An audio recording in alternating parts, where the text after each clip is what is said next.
So every year around this time of year, sort of the end of April, 1st of May, I have gotten into the habit of sharing something sort of, I guess, jokingly by putting it in the prayer, joys, and concerns all the time rather than during the announcements at the beginning of the service.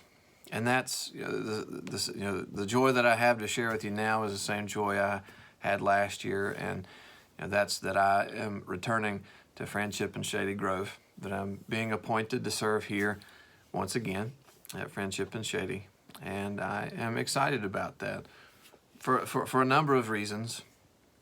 And the first is really evident in these.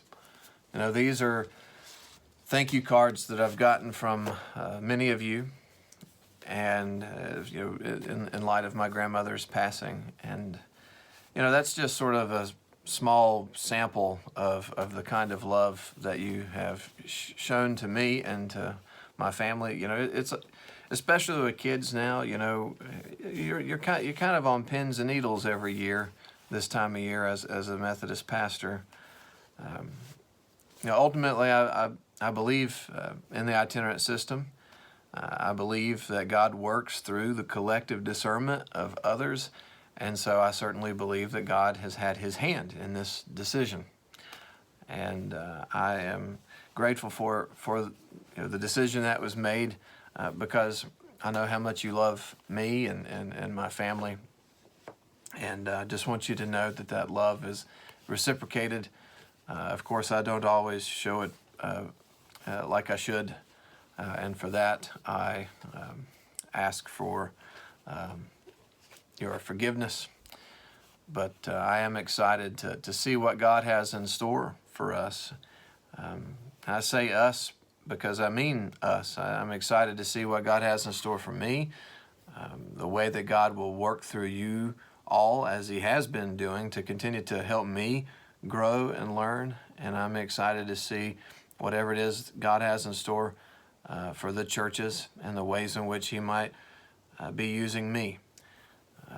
And I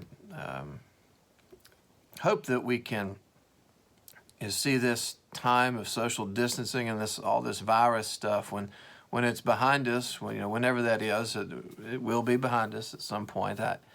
I hope and I pray, and something I've been thinking about is that we can see this as a time of sort of resetting ourselves. Another word that comes to mind is revival, although I'm a little hesitant to use that word because we say revival and we get the certain images and notions pop into our minds, oftentimes sort of a big production type of thing, special preaching, special music, that kind of thing. And that's not bad. It's just our mindset has to be right about it. It's not something that revival is not really something we do, a production that we can put on and get, show up and get revived as if we're the ones doing the reviving. But it's ultimately, that's a work that God ultimately does. God through the Holy Spirit, will work in our hearts and minds. And I pray that he does. And I believe he already has. I know that I've obviously taken for granted just, a lot of things with this virus, but one of them being just being able to meet together as the church. So perhaps God is already trying to revive us. And ultimately, it's up to how we, respond. How will we receive God's grace, even in a time like this? How are we going to move forward? How are we going to go with God? Respond. That's what I'm excited about. Of course, I don't have the answer to that. That's why I hope that we'll sit down together, that both individually and through our leadership teams and as a church, just have conversations about what we want to do and how we want to respond to God's grace and how we can see this as a time of resetting.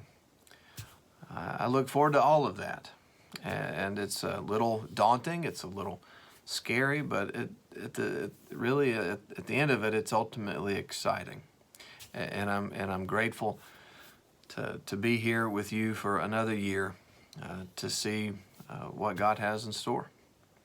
Thank you, and may God bless you.